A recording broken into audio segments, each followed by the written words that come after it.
Слава ти, Господе Исусе Христе, зборувај денеска низ мене, нека Твојот дух, живо слово Исусово, меч на духот, ги допре оние што треба да го одделат стариот од новиот човек.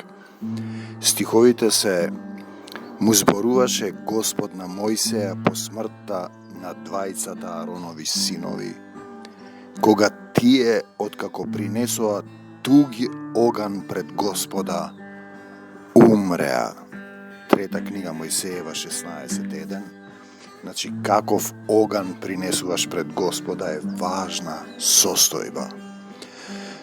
Луѓето не разбираат сериозно дека во зборовите Исусови има живот и смрт, дека ти си поставен што ќе избереш, тоа ти се дава.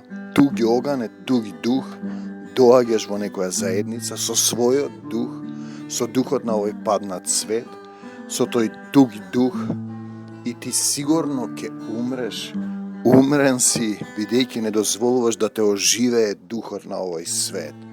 Си бил претходно, например, православен, па си отишол кај некој исцелител, па оттаму си отишол кај еден проповедник кој зборува против протестантизмот, па потоа слушаш и протестанти, па доаѓаш и кај нас, па се поклонуваш и на православни некои реликвии, и ти правиш тотална, како да кажеме, збирштина бучкуруш.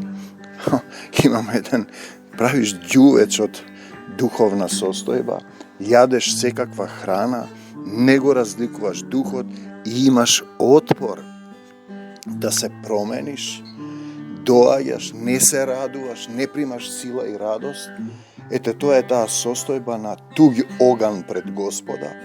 Кога ќе се тргне завесата, треба да се донесеш себе си, одиш по разни места, собираш знаења, знаењето возгордејува и не те носи до Исуса, само љубовта ослободува.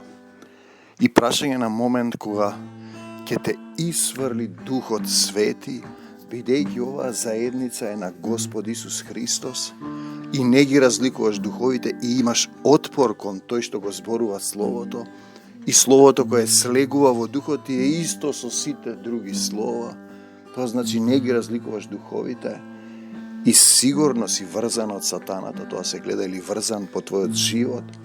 Еднаш, например, си заминал од заедницата, се враќаш потполно исцицан, отепан, едва и се врати во живот, а претходно зборуваше дека го знаеш Исус, Исус живее во твоето срце, сите го знаат Исус, ама го немаат, не им живее во срцето, не баре Исус им е школски другар, или биле заедно на годишен одмор.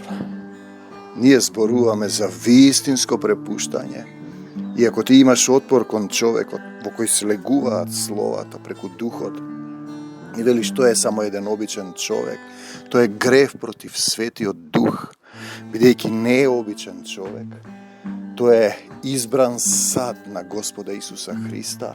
Тоа е оној стих: уште ли не си ме познал, Филипе, јас сум во Отецот, Отецот е во мене.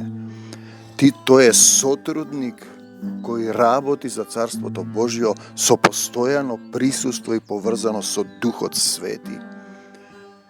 Или прашај се, например, самиот или самата, кога ја напушти заедницата, во каква состојба беше кога те врати назад Божјата милост? Каде беше тогаш Исус, ако можеш самиот или самата, а не сакаш да се промениш, треба да клекнеш пред водачот на заедницата, да речеш: на вистина сова се Бог. Се додека не кажете благословен е оној кој доаѓа во името Исусово, ти ќе останеш зад завесата. Се уште ќе ти треба телесни обреди и ќе имаш завеса на твоето срце.